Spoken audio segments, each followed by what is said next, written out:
Coffee and caffeine, how much should you drink? Coffee contains hundreds of bioactive compounds. In fact, it's the single largest source of antioxidants for many people. Studies also show that coffee drinkers have a lower risk of conditions like type 2 diabetes, neurological disorders, and liver diseases. However, you may wonder how much coffee is safe to drink, and whether excess intake has any risks. This video explains how much coffee you can safely drink. How much caffeine is in a cup of coffee? Caffeine, an active ingredient in coffee, is the most commonly consumed psychoactive substance in the world. Coffee's caffeine content is highly variable, ranging from 50 to over 400 milligrams per cup.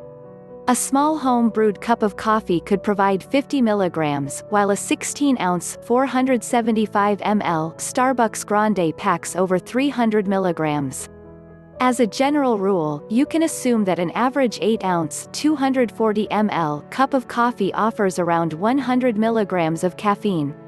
Several sources suggest that 400 milligrams of caffeine per day, the equivalent of 4 cups (945 milliliters) of coffee, is safe for most healthy adults.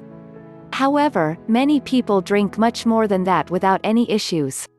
Keep in mind that many other sources of caffeine exist, including tea, soft drinks, energy drinks, chocolate, and certain medications. Short-term symptoms of excess intake. If you drink too much coffee over a short period, you may experience mental and physical symptoms, including restlessness, anxiety, dizziness, upset stomach, irritability, insomnia, fast heartbeat, tremors. If you experience such symptoms after drinking coffee, you may be sensitive to caffeine and should consider cutting your intake or avoiding caffeine altogether. While it's possible to die from a caffeine overdose, this is next to impossible from coffee alone. You would have to drink more than 100 cups (23.7 liters) in a single day. However, there are a few rare cases of people dying after taking caffeine supplements. People tolerate varying amounts. Caffeine affects people in different ways. Many genes have been discovered that affect people's sensitivity to this stimulant.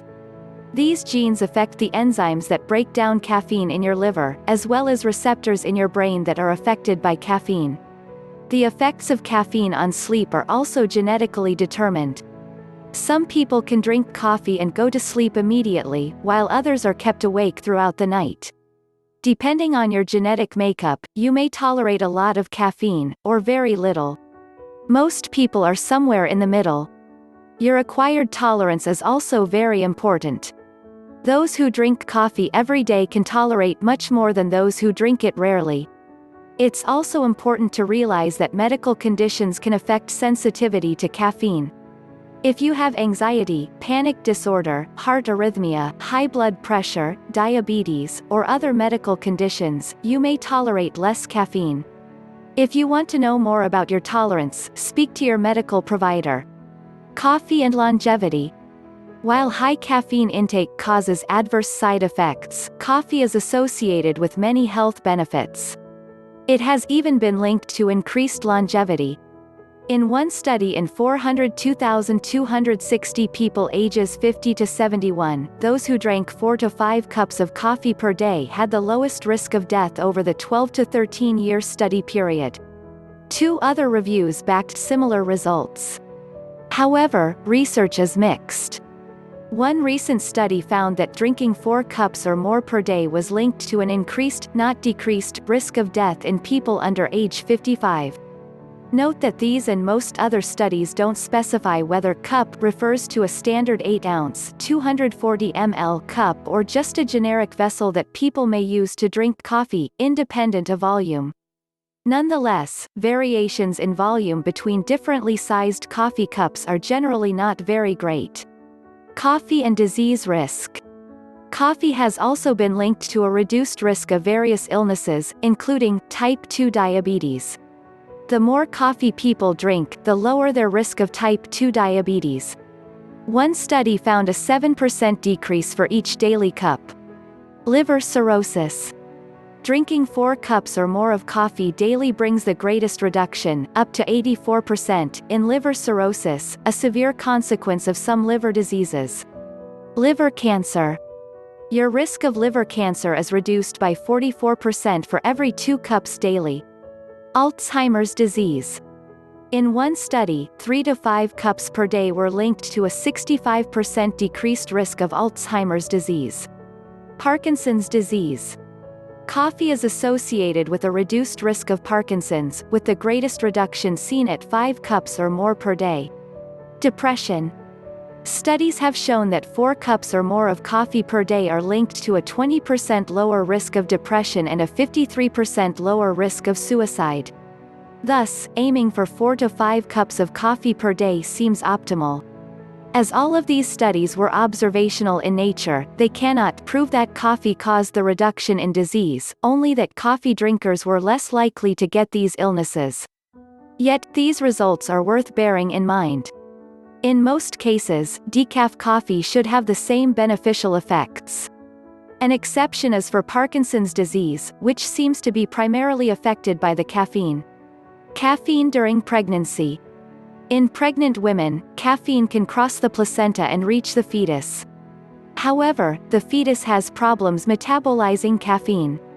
Some studies link high caffeine intake during pregnancy with an increased risk of miscarriage, stillbirth, premature delivery, and lower birth weight.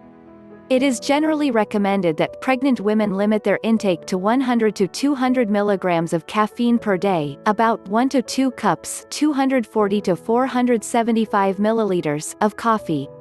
However, many experts recommend avoiding coffee completely during pregnancy. If you want to be absolutely safe, this is a smart choice.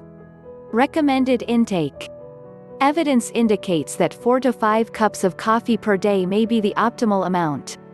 This amount is linked to the lowest risk of premature death, as well as a lower risk of numerous common diseases, some of which affect hundreds of millions of people. Of course, this doesn't mean that you have to drink coffee. People who are caffeine sensitive, have certain medical conditions, or simply don't like this beverage, should definitely avoid it. What's more, if you like coffee but find that it tends to give you anxiety or sleep problems, you may want to reduce or eliminate your intake. Furthermore, you can easily negate the benefits of coffee by adding sugar or other unhealthy, high-calorie ingredients to it. Still, it's possible to optimize your Java to obtain the maximum benefits. The bottom line, for people who enjoy coffee, there's very little evidence of harm, and plenty of evidence of benefits.